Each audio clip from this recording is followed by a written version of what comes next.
On raconte qu'au cœur de la forêt de l'Ornac, là où les sentiers se perdent dans la brume et où même les oiseaux semblent se taire, se trouve un vieux manoir abandonné. Mais tout le monde dans le village sait qu'il n'a jamais vraiment été vide.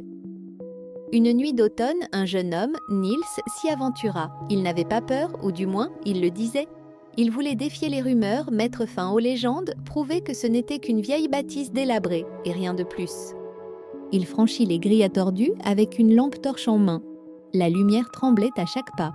« T'es sûr que tu veux vraiment faire ça ?» demanda une voix derrière lui. C'était Liora, sa cousine. Elle l'avait suivi malgré lui. « C'est juste un vieux bâtiment, » répondit Niels. « On entre, on prend quelques photos, on rigole et on repart. » Elle le fixa longuement puis haussa les épaules. « Alors vas-y, mais je te préviens, si quelque chose me touche, je crie si fort que les corbeaux tomberont des arbres. » Ils entrèrent. L'air était glacé à l'intérieur. L'humidité suintait des murs et une odeur de poussière ancienne emplissait l'espace. « Regarde !» dit-elle en pointant un miroir craquelé dans le couloir. « Il y a quelque chose derrière, peut-être on a chasse ?» Niels s'approcha. Derrière le miroir, une ouverture, une pièce ronde. Elle n'était pas visible de l'extérieur du manoir. « C'est pas normal !» souffla-t-il. Ils passèrent à travers et derrière cette pièce, il y avait une porte.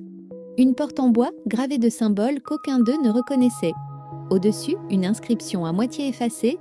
« Tu n'ouvriras que si tu es prêt à oublier qui tu es. »« Qu'est-ce que ça veut dire ?» murmura Liora. « Je crois qu'on va le découvrir. » La porte s'ouvrit toute seule. À l'intérieur, une lumière rouge pulsait doucement. La pièce était vide. Au centre, un cercle de pierre. Et dans ce cercle, un enfant, assis en tailleur, il semblait endormi. « Qu'est-ce que il est vivant ?» dit Niels, stupéfait. Liora s'approcha lentement, mais à mesure qu'elle entrait dans le cercle, son visage se figea. « Niels, je me souviens de lui, mais je ne sais pas pourquoi, c'est impossible. »« De quoi tu parles ? » ?»« Je le connais, je suis sûre, mais je n'ai jamais vu cet enfant. » La voix de l'enfant résonna alors sans qu'il ne bouge les lèvres. « L'oubli est un choix, le souvenir est un fardeau. Lequel veux-tu » Ils reculèrent tous les deux.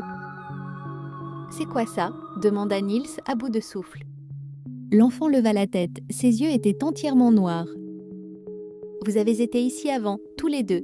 Vous avez choisi l'oubli, vous êtes revenus. »« Je crois qu'on devrait partir, » dit Liora, « maintenant. » Mais la porte derrière eux s'était refermée. Le cercle se mit à tourner lentement. Des formes apparaissèrent sur le sol comme gravées dans la pierre en temps réel. « Vous avez fui votre nature, » dit l'enfant. « Mais la mémoire vous a retrouvé. Ce que vous avez fait, ici, ne peut plus être effacé. » Niels tomba à genoux, ses mains tremblaient, des images défilaient dans sa tête. Un rituel, un feu, des cris, un pacte. « Je me rappelle, » dit-il dans un souffle. « On était là, on a invoqué quelque chose. » Liora sanglotait. « Non, on était enfants.